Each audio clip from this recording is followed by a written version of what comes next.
It's your man Jay Gray's report, and welcome to the Mick Football Preview Week 7, presented by your good neighbor State Farm agent Ravi R. Murray, located 3955 Eagle Creek Parkway, Indianapolis, or hit your boy up at 317-297-3804 so you can holler at your boy. Now, y'all know how we get it in, so let's get it in. We got the top 4 ball games because it ain't but 4 ball games in the mix. Because it's 8 teams. Now, let's start off. I can't believe it's week 7 already. Season will be over in a couple weeks. So, let's go into the first ball game. We got number 3, Warren Central, going over to play number 14, Lawrence North. Now, Warren Central coming off a huge win last week. They went out there, beat the brakes off of Pike, 41-12. Now, Warren Central is a completely different ball club with Dean Tate at quarterback. Now, I know that they got a substantial quarterback in Jaden George. However, with Dean Tate, they are a much better ball club because he gives them options. And when they go out there and have options, he can run it and he can throw it. And the done ain't about 5'5" and 3/4, and you can't see him when you line up. So the dog, he up on you before you know it. That's my guy. Dean Tate is a monster. Look, he's already thrown. He hadn't been playing quarterback every game. He's already thrown for more than 812 yards, bruh.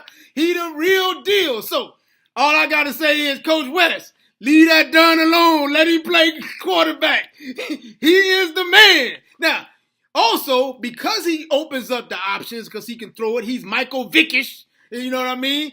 Because he can do all that, that gives my man David Bell room to do his thing. Everybody's concentrating on little Michael Vick out there, Dean Tate, and they forget all about the threat sitting out there, one of the most dangerous and electrifying players in high school football all over the country, David Bell. Hey, David Bell, keep your head up, bro. I know you think that you're not having a great season, but everybody knows who the players are.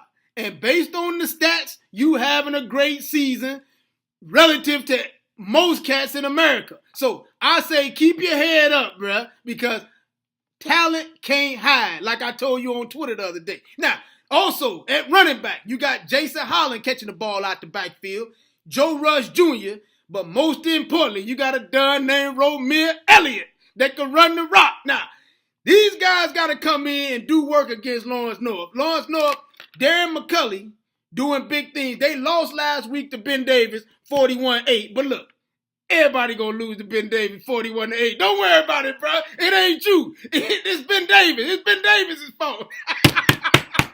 Don't worry about it, Lawrence North. Everybody get blown out by Ben Davis, so don't feel bad. It is what it is. But these guys got weapons in Trey Bonds at running back and James Noble III. When I look at this ball game, even though Warren Central is on the road, if Dean Tate is playing the quarterback position, they'll win this ball game. So I'm going with Warren Central to win this ball game. Now, let's move on to the next ball game. We got number 11, Pike. Hold on a second, dog.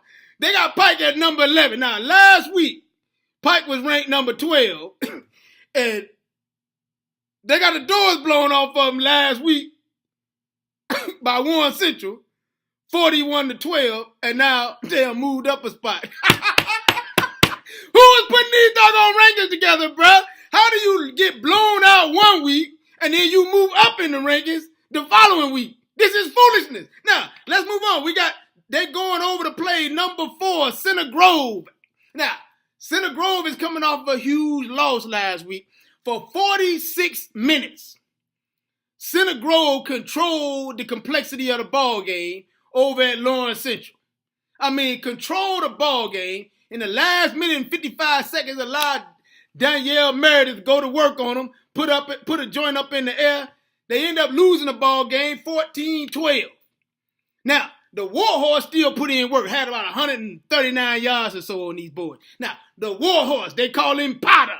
I call him the man that keeps on running. That's my guy. He's running the rock like crazy. Can Pike slow the Warhorse down, keep him in the stable? Now, Pike is kind of, in my opinion, like Jekyll and Hyde. They score crazy points one minute, Then last week, they could only put up 12 points. Which Pike team is going to show up? Because they got crazy weapons on the field. They got Jordan Garrett and Jason Gray sharing the quarterback position. Jordan Garrett's obviously the starter. But these boys can put in work. You can put up points. Then you got Reggie Lipscomb, the man that makes my all-uniform team. What can they do on the road? Because they kind of flip-flop back and forth, because they only scored 12 points last week, I'm going to go ahead and go with Pike to win this ball game because they should be due to score crazy points. Warhorse, I know, hey, don't hurt them too bad, bro. I know you're going to do your thing. Don't hurt them too bad. I'm going with Pike to win this ball game. Now, let's go to the next ball game. We got number 6, Carmel, coming into the joint to play number 1, Ben Davis, homecoming at the crib. Bruh, it ain't you, Carmel. It's not against you. I'm not. Hey, Ben Davis is beating the brakes off everybody. So if they've been beating the brakes off everybody, they're going to beat the brakes off Carmel. It's just what it is. Think about it, bruh. They beat LN last week 41-8. They took it easy on these boys. They're led by arguably the most outstanding, most electrifying player in high school football this year in the state of Indiana. If he doesn't win Mr. Football, it's highway robbery. Bruh's got on ski mask robbing the joint. Reese Taylor has put up 1,483 yards and 19 touchdowns in the air. He's rushed for 318 yards and 7 touchdowns on the ground because he got weapons. You got Brock Thompson, 520 yards, 5 touchdowns. Jermaine Hoskins, 401 yards, 5 touchdowns. Keyshawn Tunstall. Hey, when a boy got a name like Keyshawn Tunstall, you know he can play the ball. 282 yards, 4 touchdowns. These just all weapons. Then they got Johnny Adams that can run the rock, but the Dunn can catch the ball out the backfield. 118 yards out the backfield. Then he also rushed for 685 yards. And Joey Pearson only had 30 carries for 191 yards and 3 touchdowns. Let me say, bro. You don't take it personal, Carmel. These done gonna beat the brakes off of you because they beat the brakes off everybody. It's just what it is. Let's move on to the next ball game. Now, we got number 2, Lawrence Central, coming off a huge win, beating Center Grove last week, 14-12, going over to play number 10, North Central. Now, North Central is in the top 10, and they got my man O'Shea over there. I call him Chinchilla O'Shea.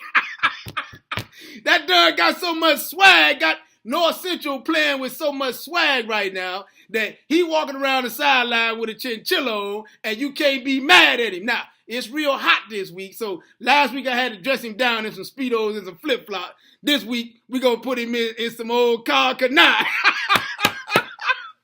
That dog going to be coming out there looking like Tupac tomorrow in the ball game, but I got to go with, I don't know who I'm going to pick for this ball game because you got to think about it. Danielle Meredith been going to work on these boys. He got more than 1,419 yards, 19 touchdowns. And he's throwing to Donovan Wright, Kirk Pinkston Jr., and then they got a running back, John Childs III. I love that name, John Childs III. If that done in the NFL in about 4 years with a name like that, with the name alone, he need to be in the NFL. John Childs III. But then also, on the other side of the ball, North Central is being led by Liam Thompson. He's got more than 1,252 yards, 5 touchdowns. He's throwing to Trayvon Elliott and Cole McGuire. Then you got my man George Stokes toting the rock. Now, who do you get in this ball game? I got to go with Lawrence Central because they're coming off a huge win last week. Gave them a lot of confidence coming from behind and being controlled for 46 minutes to win that ball game. And you got a done named Cam McGrone, All-American. Let me tell you, last week, less than a minute left, Cam McGrone blows an assignment. Cat gets behind him, is running for a touchdown. Cam McGrone has enough wherewithal to run up on the side of the dun and punch the ball out. Pretty much ball game over. That's what they call an All-American move. D1. Boys want to play D1, want to be an All-American, go pull the tape up on Cam McGrone. It's your man, Jay Graves Report, from the jgravesreport.com, or you can hit me up on Twitter at jgravesreport so you can holler at your boy. And also remember that this segment is presented by your good neighbor State Farm agent Ravi R. Murray, located 3955 Eagle Creek Parkway, Indianapolis, or hit your boy up at 317-297-3804 so you can holler at your boy.